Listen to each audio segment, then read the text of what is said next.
Mateus 23, irmãos. Acompanhe com atenção a leitura na sua Bíblia. Então Jesus falou às multidões e aos seus discípulos. Falou às multidões e aos seus discípulos. Na cadeira de Moisés se assentaram os escribas e os fariseus. Portanto, façam e observem tudo o que eles disserem a vocês. Façam e observem tudo o que eles disserem a vocês. Pratique a justiça, a misericórdia, a fé e o dízimo. Façam e observem tudo o que eles disserem a vocês. Mas não os imitem em suas obras, porque dizem e não fazem. Verso 4. Atam fardos pesados, difíceis de carregar, e os põem sobre os ombros dos outros, mas eles mesmos nem com o dedo querem movê-los. Praticam todas as suas obras a fim de serem vistos pelos outros, pois alargam os seus filactérios e alongam as franjas de suas capas. Gostam do primeiro lugar nos banquetes e das primeiras cadeiras nas sinagogas, das saudações nas praças e de serem chamados de mestre. Mas vocês não serão chamados de mestre, porque um só é mestre de vocês, e todos vocês são irmãos. Aqui na terra não chamem ninguém de pai, porque só um é o pai de vocês, aquele que está nos céus. Nem queiram ser chamados de guias, porque um só é o guia de vocês, o Cristo. Mas o maior entre vocês será o servo de vocês. Verso 12. Quem se exaltar será humilhado, quem se humilhar será exaltado. Ai de vós, escribas e fariseus hipócritas, porque vocês fecham o reino dos céus diante das pessoas, pois vocês mesmos não entram, nem deixam entrar os que estão entrando. Ai de vocês, escribas e fariseus hipócritas, porque vocês devoram as casas das viúvas, e para o justificar fazem longas orações. Por isso vocês sofrerão juízo muito mais severo. Ai de vocês, escribas e fariseus hipócritas, porque vocês percorrem o mar e a terra para fazer um prosélito, e uma vez feito, tornam filho do inferno 2 vezes mais do que vocês. Ai de vocês, guias cegos, que dizem, se alguém jurar pelo santuário, isso não tem importância, mas se alguém jurar pelo ouro do santuário, fica obrigado pelo que jurou. Seus tolos e cegos, qual é mais importante, o ouro ou o santuário que santifica o ouro? E vocês dizem, se alguém jurar pelo altar, isso não tem importância, mas se alguém jurar pela oferta que está sobre o altar, fica obrigado pelo que jurou.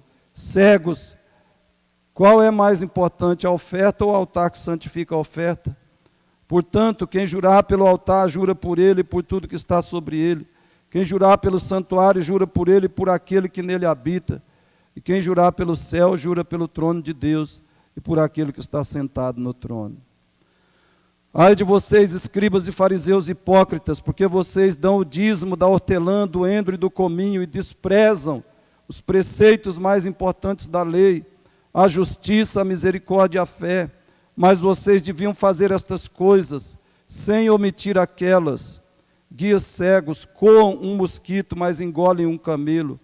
Ai de vocês, escribas e fariseus hipócritas, porque vocês limpam o exterior do copo e do prato, mas estes por dentro estão cheios de roubo e de glutonaria. Fariseu cego, limpa primeiro o interior do copo, para que também o seu exterior fique limpo. Ai de vocês, escribas e fariseus hipócritas, porque vocês são semelhantes aos sepulcros pintados de branco, que por fora se mostram belos, mas interiormente estão cheios de ossos de mortos e de toda podridão. Assim também vocês por fora parecem justos aos olhos dos outros, mas por dentro estão cheios de hipocrisia e de maldade. Ai de vocês, escribas e fariseus hipócritas, porque vocês edificam os sepulcros dos profetas, enfeitam os túmulos dos justos, e dizem, se nós tivéssemos vivido nos dias de nossos pais, não teríamos sido seus cúmplices quando mataram os profetas. Assim vocês dão testemunho contra si mesmos, de que são filhos dos que mataram os profetas. Portanto, tratem de terminar aquilo que os pais de vocês começaram. Serpentes, raça de víboras, como espero escapar da condenação do inferno? Por isso, eis que eu lhes envio profetas, sábios e escribas. A uns vocês matarão e a outros crucificarão.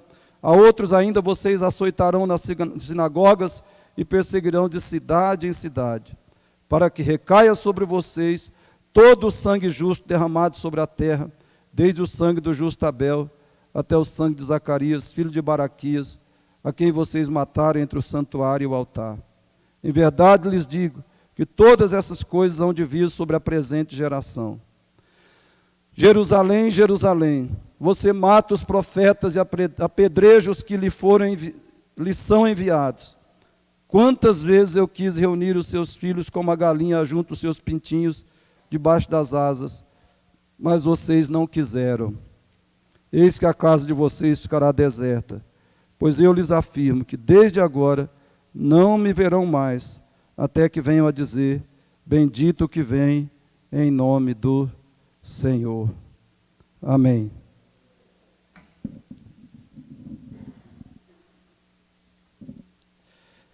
Queridos, eu já disse aqui, vou repetir, no meio de qualquer situação, no meio das situações mais ameaçadoras da nossa vida, Deus nos convoca para uma maior consagração a Ele. Deus nos convoca para uma maior consagração a Ele. Quanto maior for a nossa tribulação, maior for a nossa aflição, quanto maior for a ameaça que sofremos, mais nós devemos e precisamos de maior consagração, dedicação ao nosso Deus. Quanto mais estivermos aflitos ou em perigos, mais devemos confiança a Deus, mais consagração a Ele, ou seja, mais confiança nele, mais conhecimento dele. Isso quer dizer mais estudo das Escrituras, mais pregação bíblica devemos procurar nessas circunstâncias. Mais oração devemos praticar, mais oração, mais gratidão a Deus, mais comunhão e cuidado com os nossos irmãos, mais investimento espiritual no nosso casamento e na nossa família, como falamos domingo passado e vamos continuar. E queridos, se nós estamos no meio de alguma tribulação, quanto maior for a tribulação, maior for a nossa aflição, nós necessitamos também de mais vigilância e fidelidade também na questão do dinheiro. Na questão do dinheiro, nas questões financeiras, na vida financeira, na vida profissional e financeira, no uso dos nossos recursos. E o que é fidelidade a Deus num cristão na questão financeira? O que é fidelidade a Deus no cristão?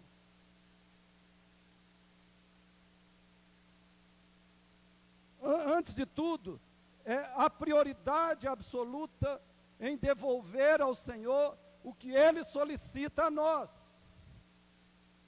A prioridade absoluta em devolver ao Senhor os nossos dízimos e as nossas ofertas.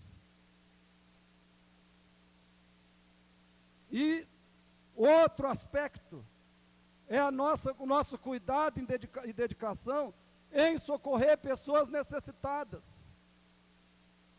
Em Efésios, Paulo diz que quem não trabalhava antes de ser cristão, agora trabalhe com afinco, trabalhe com dedicação, mas apenas para ter para si, para acumular para si, não, para que tenha com que socorrer o necessitado.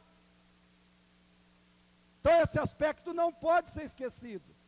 A vida financeira do cristão consiste em ganhar o máximo que puder, guardar o máximo que puder e doar o máximo que puder. Primeiro, devolver ao Senhor os seus dízimos e as suas ofertas. Segundo, socorrer o necessitado. E terceiro, investir nos missionários. Trazer a oferta, entregar uma parte da nossa oferta aos missionários. Pensar neles e não desampará-los, principalmente no meio do sofrimento, no meio da situação mais difícil que o mundo está atravessando. Não só orar pelos missionários, mas reservar uma parte da nossa renda para entregar na igreja, para que seja isso investido, enviado no sustento dos missionários.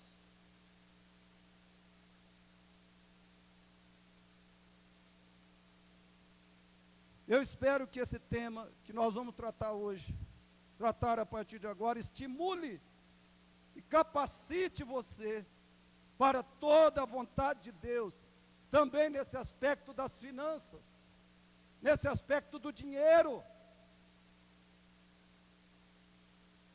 Como é que, irmãos, como nós somos afetados, como nós somos, de alguma maneira,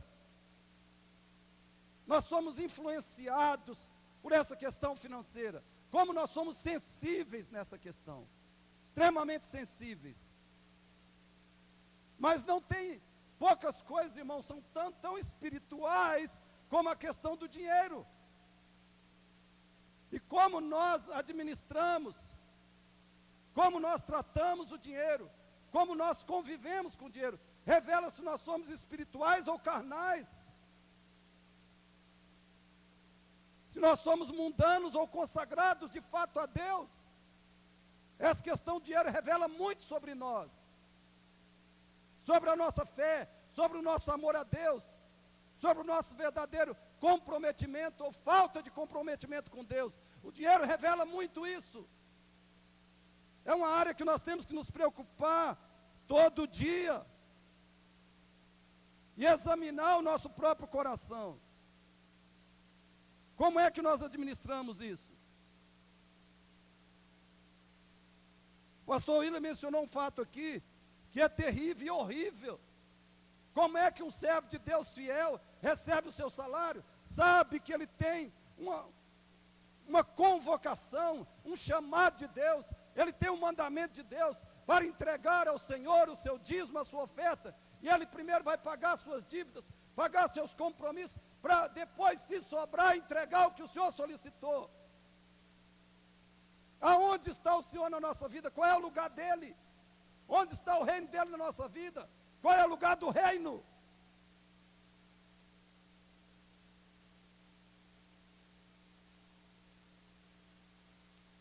E você sabe muito bem, espero que você saiba que ganhar pouco e ter muitas necessidades, e ter muitos desafios financeiros, não é de forma nenhuma justificativa para não devolver ao Senhor o que Ele solicita de nós. Não é justificativa. Até porque, irmãos, questão de devolução de dízimo e oferta é uma questão puramente de fé, de confiança no Senhor, de amor ao Senhor, de gratidão ao Senhor. É uma questão de fidelidade ao Senhor. Não é questão de quanto eu ganho ou deixo de ganhar. O rico é avarento. Se ele ganha 10 mil, ele pensa às vezes, aquele que tem o coração no dinheiro, nos tesouros da terra, se ele ganha 10 mil, ele fala, mas eu vou entregar R$1.000 para a igreja. Ele fala para a igreja, né? Aí é para a igreja, não é para Deus. Que ele não quer entregar, então, se ele for entregar, está entregando para a igreja. Porque se ele falasse para Deus, a coisa complicava. Estou negando R$1.000 para Deus, que me dá 10 mil todo mês? Então a gente muda a linguagem. E aquele que ganha 1.000, mas eu não posso entregar 100, sabe, R$100. Não posso entregar. questão de valor, é questão de quem nós amamos de fato. De onde está a nossa confiança, nossa esperança, nossa dependência, nossa gratidão e nossa adoração. É esse que faz diferença, não é a quantidade.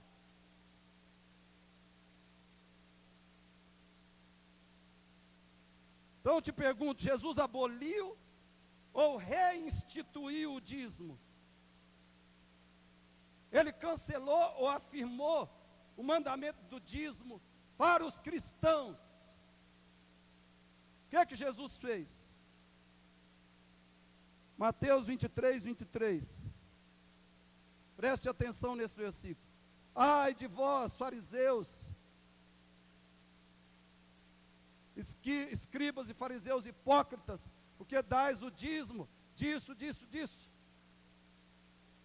Mas vocês têm negligenciado os preceitos mais importantes da lei, a justiça, a misericórdia e a fé.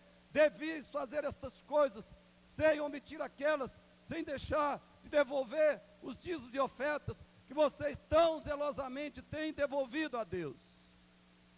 É o que Jesus está dizendo. Nesse versículo, irmãos, Jesus ordena que os fariseus pratiquem 4 deveres espirituais ordenados por Deus.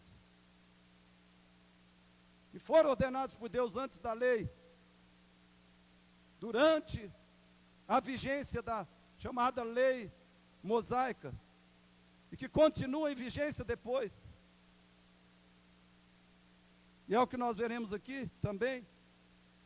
Jesus ordena 4 preceitos: a justiça, a misericórdia, a fé e o dízimo.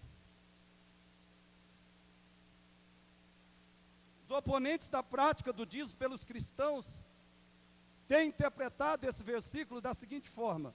Veja o argumento contra o dízimo. Você pode até ler comigo. Eles dizem, em Mateus 23, 23, Jesus está se dirigindo especificamente aos fariseus. Estes viviam debaixo da lei ou antiga aliança. Jesus também ainda não havia instituído a nova aliança. Logo, Mateus 23, 23, é mandamento de Jesus somente para os fariseus. Ou seja, ao ordenar que os fariseus deem o dízimo, Jesus não está fazendo uma exigência aos cristãos. E essa argumentação fornece aos antidizimistas um outro argumento que eles consideram muito forte, que é este: no Novo Testamento não há nenhum mandamento que exija do cristão a prática do dízimo. Esse argumento, por sua vez, reforça uma terceira alegação deles, que é esta: o dízimo é da lei e não da graça, é para Israel e não para a igreja, dizem eles. Mas a grande questão, queridos, é a interpretação de Mateus 23, feita pelos oponentes do dízimo, é consistente? Ela resiste às regras da verdadeira hermenêutica bíblica? Nós veremos que não, nós veremos que essa interpretação é equivocada, pelos seguintes motivos. O primeiro, se você puder, fale comigo, todos juntos. Tudo que Jesus ensinou é palavra de Deus para todos os homens. Vamos falar juntos? Tudo que Jesus ensinou é palavra de Deus para todos os homens, a não ser que haja uma indicação clara de que não é isso que ele pretendia. Então a pergunta que nós vamos responder aqui é legítima a ideia de que Mateus 23, 23 era ensino de Cristo somente para os escribas e fariseus? É legítima essa ideia? A resposta é não, porque tudo que Jesus ensinou é palavra de Deus para todos os homens, a não ser que o texto ou o contexto revele que não é assim. Vou dar alguns exemplos. Primeiro, escute bem, o Sermão do Monte foi direcionado especificamente aos discípulos de Cristo. Mas quem pode dizer que ele não é palavra de Deus para cada ser humano da terra?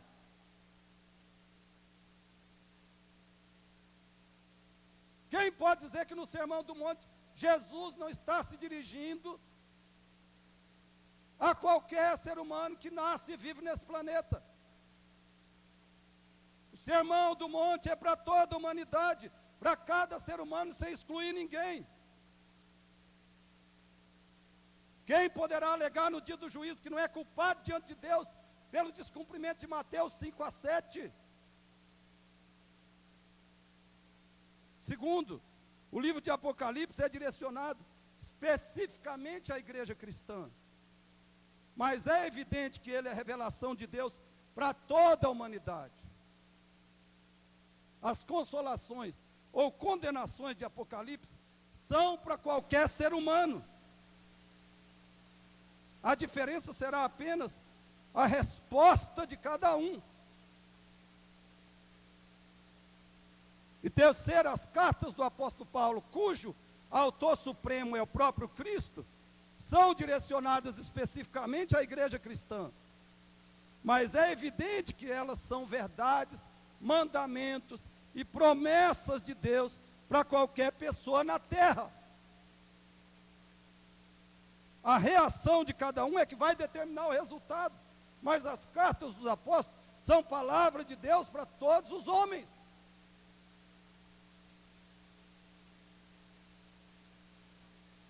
As cartas dão instruções aos cristãos, mas dão instruções aos ímpios, primeiro dizendo a eles: se convertam a Cristo e vivam isso aqui.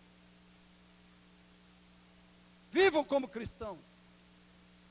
É a mensagem das cartas. Quarto lugar, irmãos, se a ordem do dízimo é direcionada exclusivamente aos fariseus, nós poderíamos afirmar que as pregações que Jesus não dirigiu a eles não constituem palavra de Deus para eles. Acompanhe o raciocínio. Se a ordem do dízimo é direcionada exclusivamente aos fariseus, então nós poderíamos afirmar que as pregações que Jesus não dirigiu diretamente aos fariseus não constituem palavra de Deus para eles. Mas isso é absurdo. Porque a palavra de Deus, como eu já disse, destina-se a cada ser humano. Veja João 3,19. Leia comigo esse texto, por favor. João 3,19. Juntos? O julgamento é este: que a luz veio ao mundo, e os homens amaram mais as trevas do que a luz, porque as suas obras eram más. O mundo e os homens. Está falando de quem? De cada pessoa da terra. E de cada geração. O julgamento é esse, que a luz veio ao mundo, e os homens amaram mais as trevas do que a luz, porque as suas obras. O julgamento de cada ser humano, não exclui ninguém não. Porque a palavra de Deus, Cristo e a Bíblia vieram a ele, a luz veio a eles. Cristo e as Escrituras, a luz veio a eles. Nisso eles são julgados e condenados. Agora veja outro texto, 2 Tessalonicenses 2, 9 a 12. 2 Tessalonicenses 2, 9 a 12. Diz assim a palavra de Deus: ora, o aparecimento do iníquo, que é o anticristo, é segundo a eficácia de Satanás, com todo o poder e sinais e prodígios da mentira. Você vai ver em Apocalipse que os adoradores da besta e da sua imagem, no final serão lançados no lago de fogo e enxofre. Por quê? Por quê? E são inocentes, eles não são culpados? A palavra de Deus não veio a eles? Olha a resposta, verso 10. E com todo engano de injustiça aos que perecem. Não exclui ninguém, toda a humanidade. Eles perecem. Aos que perecem, que são todos os que se negam a crer, a se arrepender, a se converter, a seguir a Cristo como seu único Senhor e Salvador. E por que que eles perecem? Porque não acolheram o amor da verdade. Não acolheram o amor da verdade. para serem salvos. Ou eles ouviram a verdade, ou tiveram oportunidade de ouvir. Por isso são condenados, porque não acolheram o amor da verdade, que ouviram ou poderiam ter ouvido se quisessem. E ainda o 11, é por este motivo, pois, que Deus lhes manda a operação do erro, o juízo já está aqui também, para darem crédito à mentira. Quanto mais pessoas endurecem o coração para a palavra, chega um momento que Deus mesmo fala assim: agora, se vocês já estão endurecidos, eu vou endurecer mais, para a condenação de vocês ser maior. Olha o verso 12, a fim de serem julgados, ou seja, condenados, devidamente punidos, castigados, todos quantos não deram crédito à verdade, a verdade veio a eles. Está falando que toda a humanidade será condenada, porque toda a humanidade não deu crédito à verdade. A palavra veio a eles, antes pelo contrário, deleitaram-se com a injustiça. Jesus não pregou para um grupo de pessoas. Quinto lugar, se a ordem do dízimo é exclusiva para os fariseus, todo o conteúdo de Mateus 23 teria que ser também, mas nós veremos que não é. Portanto, irmãos, a declaração de Cristo sobre o dízimo é para todos os homens, especialmente para a igreja cristã, porque nós veremos que foi a estes que Jesus veio ministrar. Segundo ponto, juntos, o ministério de Jesus foi a instituição e proclamação da nova aliança. A pergunta que nós queremos responder aqui é: quando Jesus ensinou que os fariseus deveriam continuar dizimando, ele estava ensinando um preceito exclusivo da velha aliança? Quando Jesus disse para os fariseus: vocês devem continuar dando o dízimo, ele estava ensinando um preceito da velha aliança, exclusivamente dela, porque é isso que os oponentes do dízimo dizem. Não, aqui, isso aqui que Jesus falou, não se aplica à igreja, não se aplica aos cristãos, porque ele está falando da lei, e ele está falando dos fariseus que estavam debaixo da lei.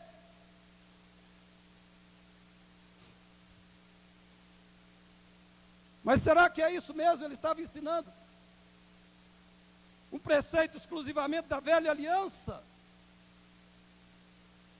Jesus estava pregando velha aliança, estava pregando sua lei para os fariseus. Nós veremos, queridos, que não. Ele estava ensinando a aliança da graça, a aliança eterna, ou nova aliança, que começou lá com Abraão. Cuidado para você não cair nessa cilada, de que a nova aliança começou no Novo Testamento, começou com Cristo, porque não foi isso.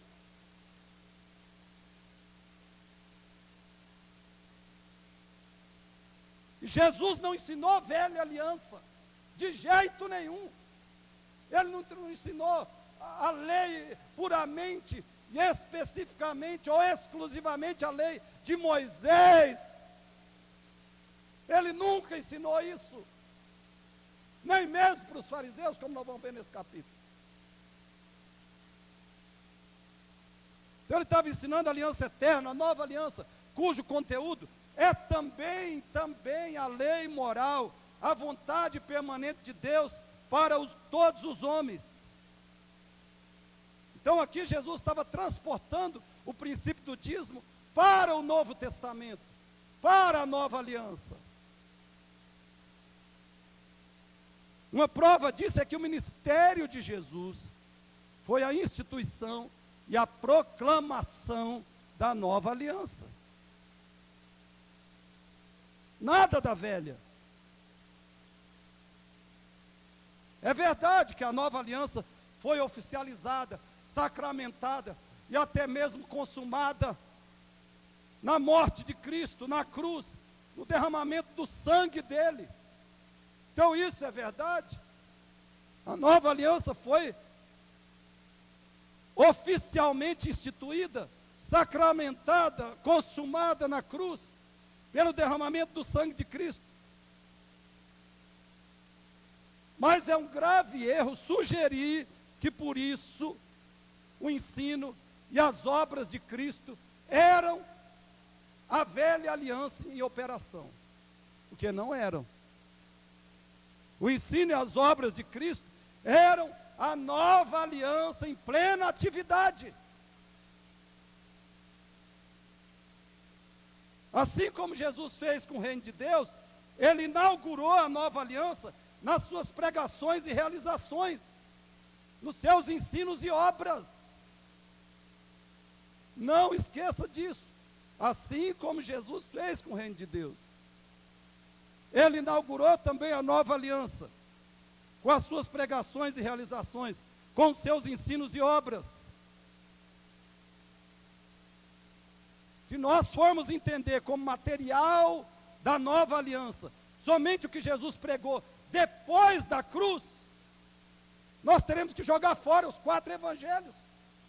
O que Jesus ensinou depois da cruz? Tudo que ele ensinou foi antes da cruz.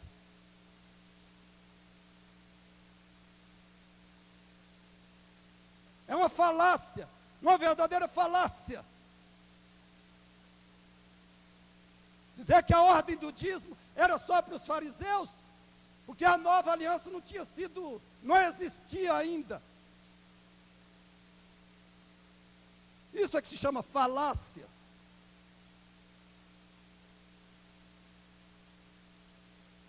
Veja João 1,14, irmãos.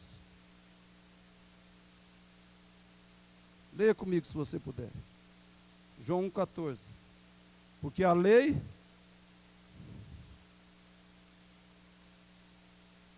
Vamos ler juntos? Porque a lei foi dada por intermédio de Moisés. A graça e a verdade vieram por meio de Jesus Cristo. Veio o quê? A graça e a verdade em Cristo. Agora, Salmo 85, 9 a 11, diz assim. Salmo 85, 9 a 11 diz: próxima está a sua salvação dos que o temem, para que a glória assista em nossa terra. Encontraram-se a graça e a verdade. A justiça e a paz se beijaram. Da terra brota a verdade, dos céus a justiça baixa seu olhar. Isso aqui é puro evangelho, irmãos. Isso aqui é uma profecia de Cristo e da sua obra nessa terra. João está falando do cumprimento de Salmo 85, 9 a 11. Em João 1,14 é o cumprimento de Salmo 85, 9 a 11. Próximo está a sua salvação dos que o temem, para que a glória assista em nossa terra. Encontraram-se a graça e a verdade, a justiça e a paz se beijaram. Da terra brota a verdade, dos céus a justiça baixa o seu olhar. Então, queridos, qual foi a missão de Jesus? Foi conciliar a graça e a verdade de Deus. Foi produzir o beijo eterno entre o amor e a justiça de Deus, entre a lei e o evangelho. Isso foi a obra, isso foi a missão essencial de Cristo. Então, qual foi o ensino dele? Foi a nova aliança, ou a aliança eterna, que é igual o casamento da lei moral com a graça salvadora, que é igual ao cristianismo verdadeiro.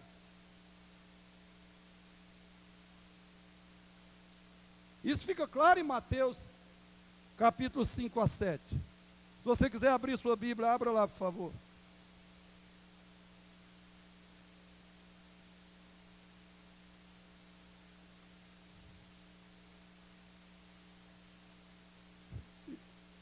Mateus capítulo 5 a 7. Queridos, o que Jesus está fazendo nesses capítulos? O que Jesus está fazendo no Sermão do Monte.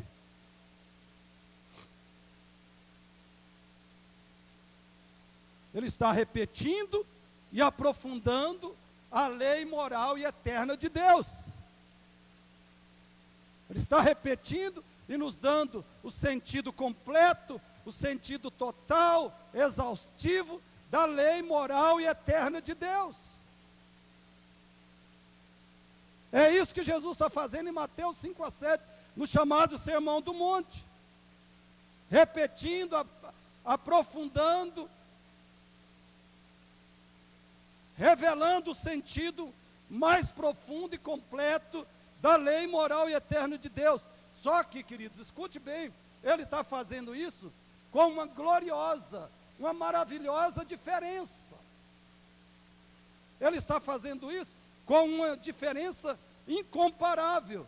Essa é a lei que ele ensina e que ele mesmo cumpre e satisfaz plenamente. Essa é a diferença entre Moisés e Cristo. Moisés deu a lei, Cristo nos dá a lei com o seu sentido perfeito, exato, inconfundível, mas ele vai muito além disso. Ele mesmo cumpre essa lei e a satisfaz plenamente. Qual é o nosso problema com Moisés? Nosso problema com Moisés é que ele só pode nos dar a lei, ele não pode cumpri-la para nós. Então, o que nós temos no Sermão do Monte? Nós temos duas coisas. Primeiro, temos a lei, ou a vontade eterna de Deus, que os cristãos devem cumprir perfeitamente. Se nós podemos ou não podemos, não é a questão.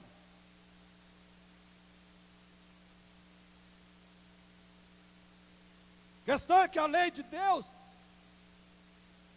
nós devemos cumpri-la perfeitamente.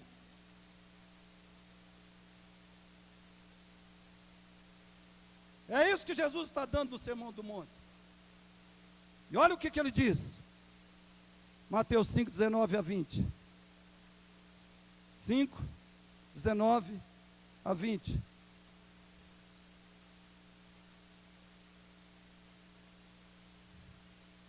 Leia comigo Mateus 5, 19 a 20.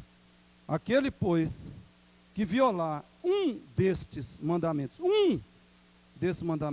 não são 10, continua, posto que dos menores, e assim ensinar aos homens, será considerado mínimo no reino dos céus.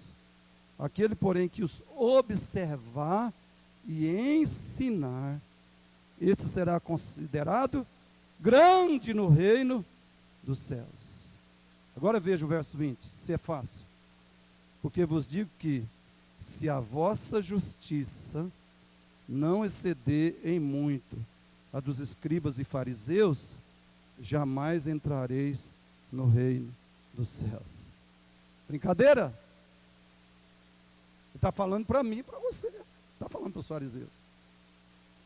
Se a vossa justiça não exceder em muito, justiça prática, justiça no coração e na vida, na conduta.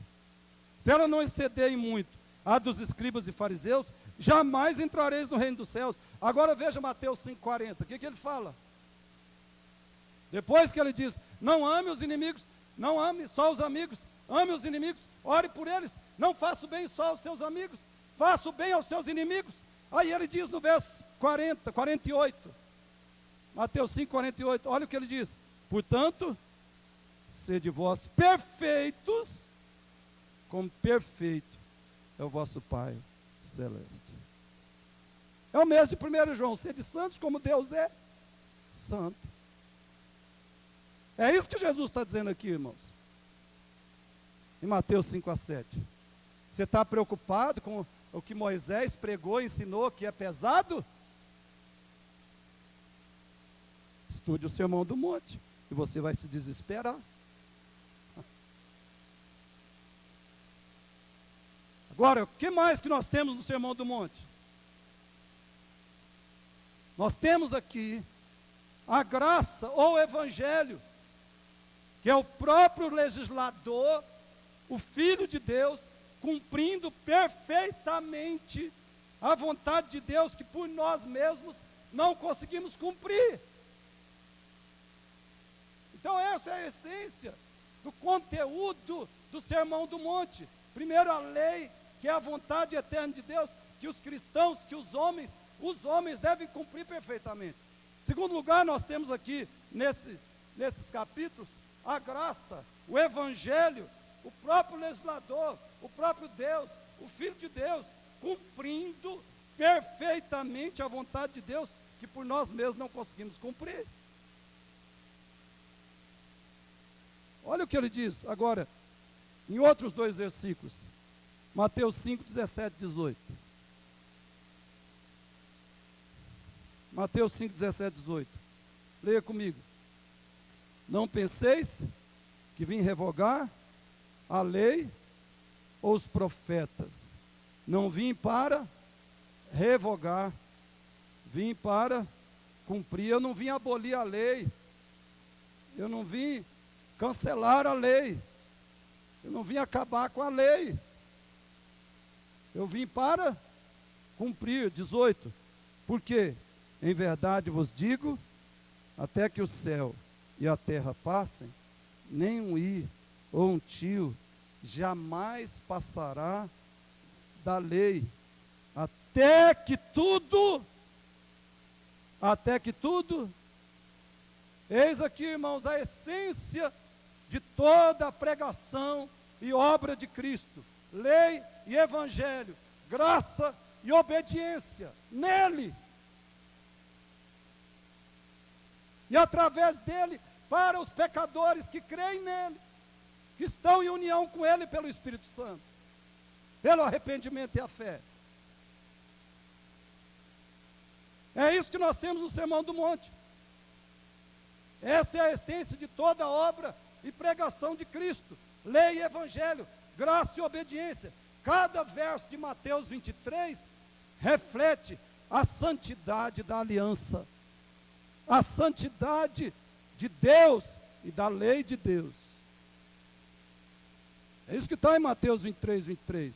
O mesmo que ele ensina no Sermão do Monte. Jesus não ensinou apenas velha aliança para os fariseus. Sim, ensinou. Ele ensinou o conteúdo da aliança eterna, a lei moral e o evangelho. E isso ele ensinou para todo mundo.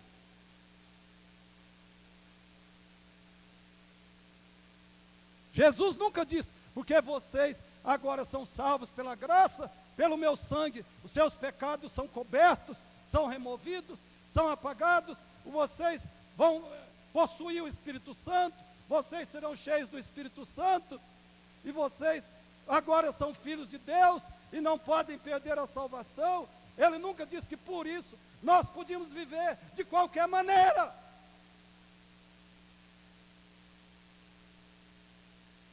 E é por isso que existe o Sermão do Monte. Porque cristão ama a lei de Deus e a obedece de todo o coração.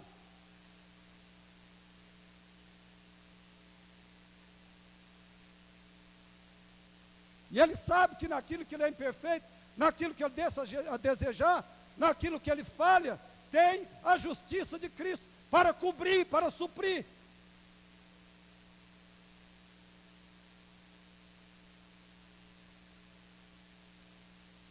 Portanto, o que ele ordenou para os fariseus sobre o dízimo é válido para todos os cristãos.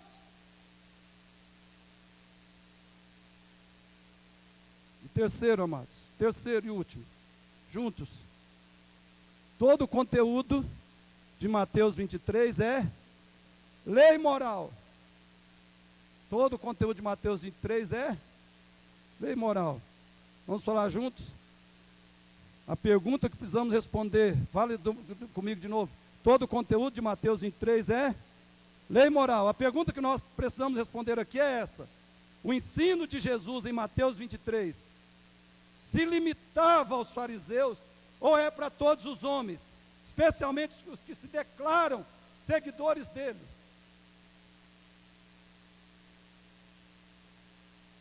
Veja isso. A lei de Moisés é composta por 3 partes, ou 3 tipos de lei. Se você puder, pode até ler comigo. Vamos falar juntos? A lei civil, que é a teocracia, que era estatal e temporal. Era a lei do Estado, da nação de Israel. Era a lei para reger o Estado de Israel. A lei da teocracia, e que foi temporal, que passou, segundo aspecto da lei de Deus, a lei cerimonial, ou chamada de religiosa, que era tipologia. Essa foi cumprida e abolida por Cristo e a sua obra. Mas a lei de Deus tem um terceiro elemento, um terceiro aspecto, que é a lei moral. Essa é absoluta, é eterna, e essa foi cumprida por Cristo, mas não foi abolida. Tanto que ela é repetida e aperfeiçoada no Sermão do Monte, por exemplo. Ela não foi abolida. Jesus reeditou, reinstituiu a lei moral. Então nós veremos que o conteúdo de Mateus 23 é lei moral, é um elemento central do cristianismo. Para nós vermos isso, façamos uma interpretação, façamos uma tradução interpretativa, explicativa, muitíssimo atualizada do material de Mateus 23. Com a sua Bíblia aberta, me acompanhe, por favor.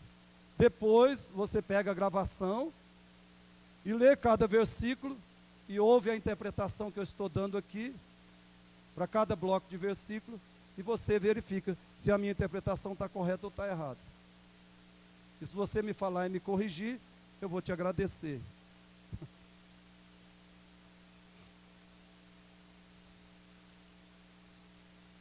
Vamos fazer a tradução.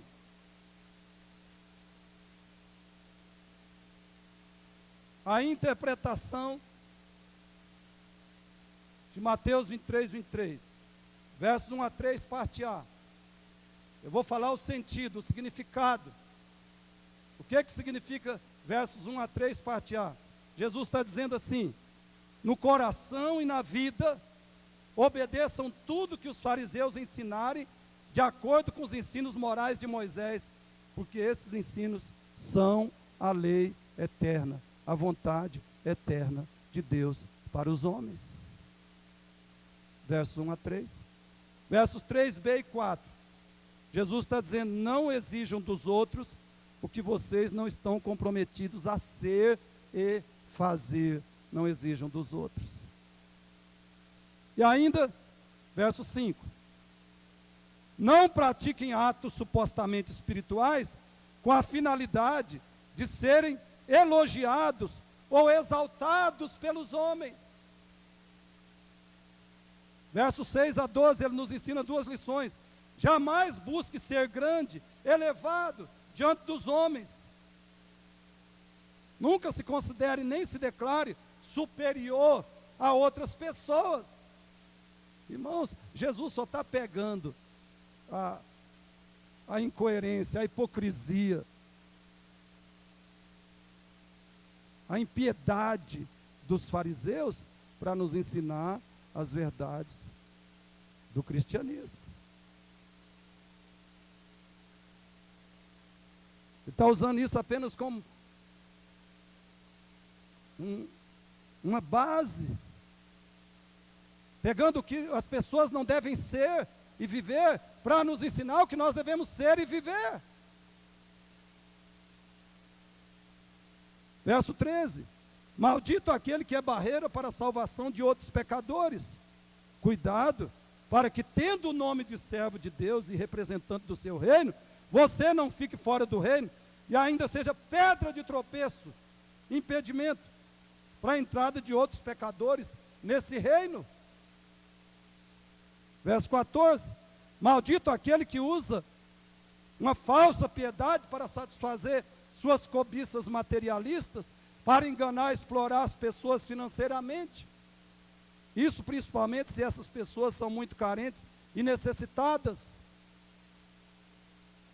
Verso 15: maldito aquele que, ao invés de retirar pessoas do inferno, faz que elas se tornem ainda mais condenadas, filhas do inferno. Tenha certeza de que o seu cristianismo é verdadeiro, para que o seu evangelismo não signifique maior condenação dos pecadores. Versos 16 a 22, maldito aquele que por interesses pessoais comete e incentiva a profanação do que é sagrado. Versos 23 e 24, maldito aquele que é zeloso em praticar os mandamentos de Deus, que são mais periféricos e exteriores, e ao mesmo tempo despreza aqueles mandamentos que são centrais e interiores, como a justiça, a misericórdia e a fé. E ainda devemos ter total compromisso. Ele está dizendo, devemos ter total compromisso com todos os mandamentos divinos, sem fazer um fatiamento da palavra de Deus. Versos 25 a 28. Maldito aquele que cultiva zelosamente uma espiritualidade exterior, inclusive para ser admirado e elogiado pelos homens, enquanto paralelamente cultiva uma realidade interior perversa, caracterizada por toda espécie de impureza, falsidade e impiedade. Versos 29 a 36. Maldito aquele que rejeita os pregadores fiéis e despreza a verdadeira palavra de Deus. É impossível que escapem da condenação do inferno. E ainda versos 37 a 39, o sentido é a rejeição do Messias, especialmente pelas autoridades de Israel, selou o fim da nação de Israel e da Jerusalém terrena como povo particular de Deus. A destruição de Jerusalém em 70 depois de Cristo e a dispersão dos judeus pelo mundo marcou o final definitivo da teocracia. E é isso que Jesus está profetizando nos versos 37 a 39. Então, queridos, escute bem, é evidente que nesse capítulo Jesus está ensinando a lei moral e eterna de Deus para o seu povo em qualquer dispensação. E no verso 23 isso é ainda mais evidente. É claro que a justiça, a misericórdia e a fé são preceitos morais, só que o dízimo está na mesma lista, e Jesus não fez nenhuma distinção.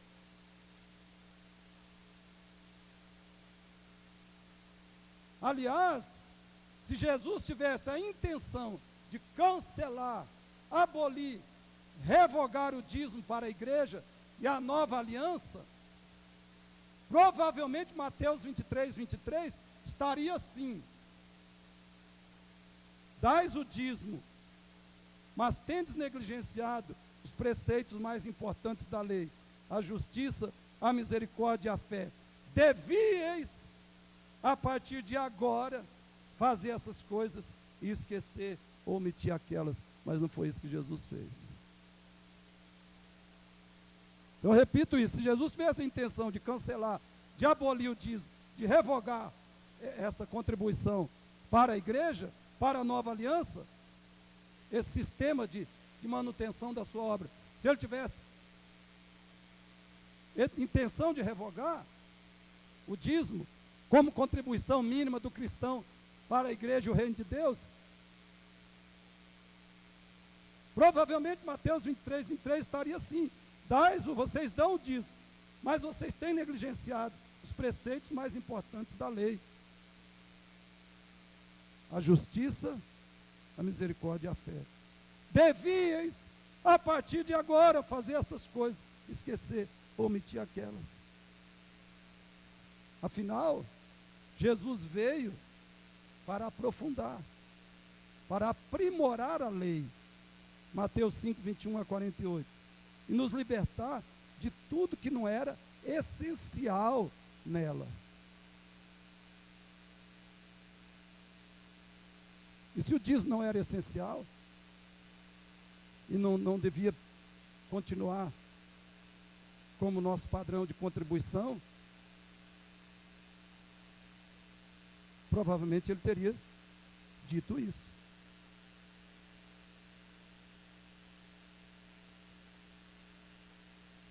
Irmãos, num contexto onde só há ensinos cristãos, que é Mateus 23, por que somente a ordem para dar o dízimo seria anticristã?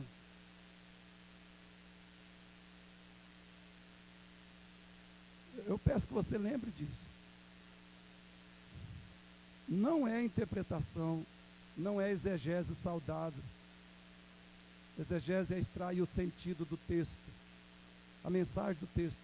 Hermenêutica fala das leis, das regras de interpretação de um texto bíblico ou de qualquer texto. Como se interpreta corretamente qualquer texto, e também as escrituras.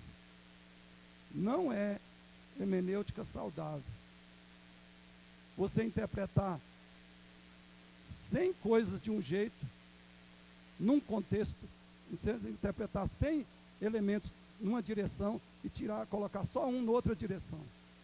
Excluir só um. Não, isso aqui não está no bolo. Isso aqui fica fora. Os que combatem Mateus 23 como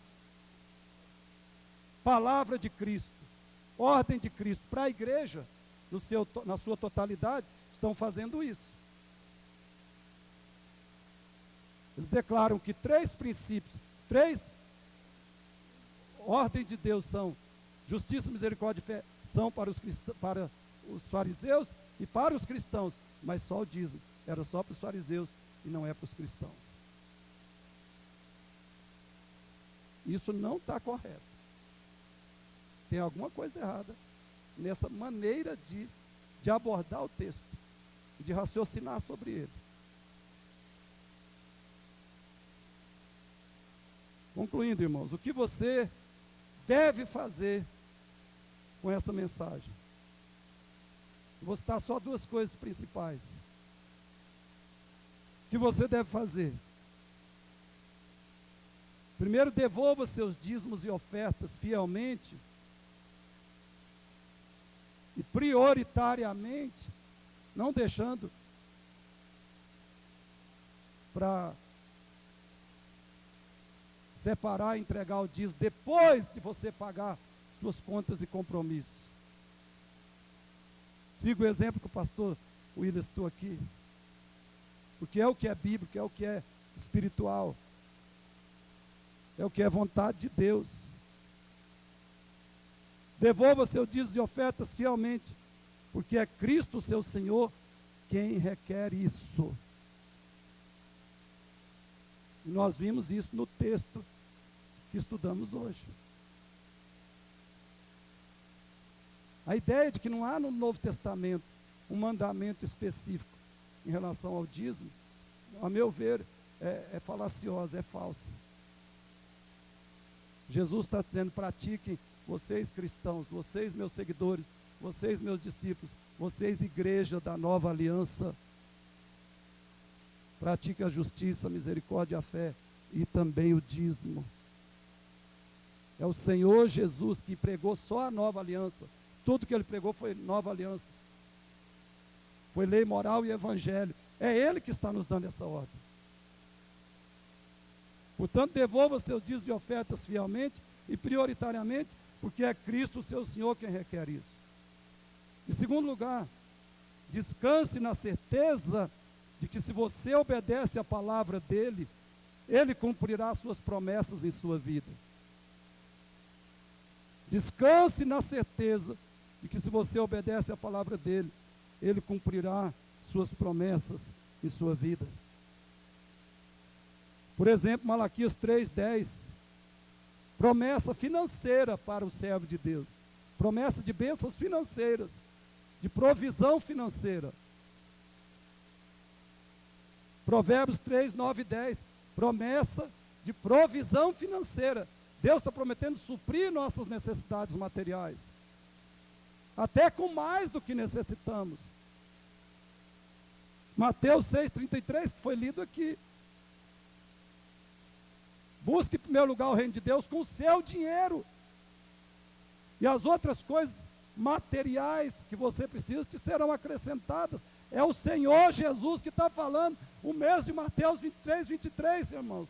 Está mandando sermos fiéis nos dízimos. É o mesmo que está dizendo que Deus vai suprir nossas necessidades se buscarmos em primeiro lugar o seu reino e sua justiça. Lucas 6, 38. Dai e dar-se-vos-á. Muito mais do que vocês deram.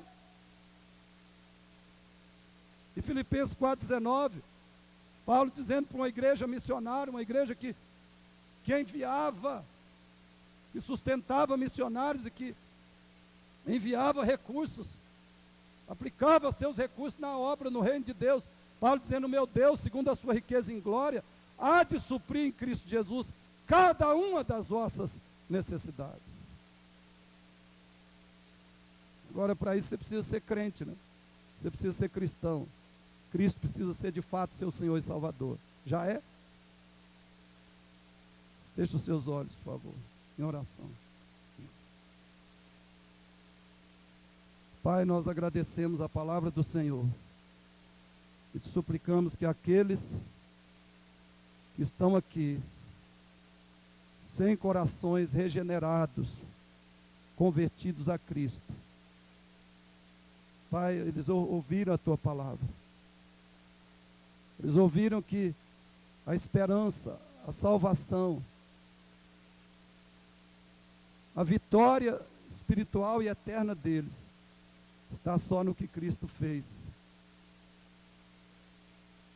Viveu sem pecados, cumpriu a tua lei perfeitamente, derramou o seu sangue para nos lavar dos nossos pecados e carregar a nossa maldição na cruz. Ressuscitou. Jesus voltará para julgar os vivos e os mortos. Faz que essa pessoa, Pai, esse jovem, esse homem, essa mulher, essa criança, creia no Evangelho. Creia nisso. Dê a fé, Pai, dê a fé salvadora para o pecador. Conceda o arrependimento para a vida, para essa pessoa. Faz ela se render a Cristo. Seguir a Cristo a partir de hoje como seu único Senhor e Salvador. E faz que aqueles, Pai, que são teus, e todos que se entregam a Ti nessa manhã, sejam fiéis ao Senhor, amem o Senhor com todos os seus bens. E todos amem o Senhor, adorem o Senhor com todos os seus bens, inclusive com os dízimos, com as ofertas, com auxílio aos necessitados. Faz-nos revelar através, Pai, do uso, da aplicação dos nossos recursos materiais, do nosso dinheiro, que o Deus do nosso coração é o Senhor, que o nosso tesouro está no céu e não na terra. Abençoa, sim, a tua igreja, faz que ela ame e pratique, viva a palavra do Senhor, aviva, Senhor, a tua obra, em nome de Jesus Cristo. Oramos e agradecemos.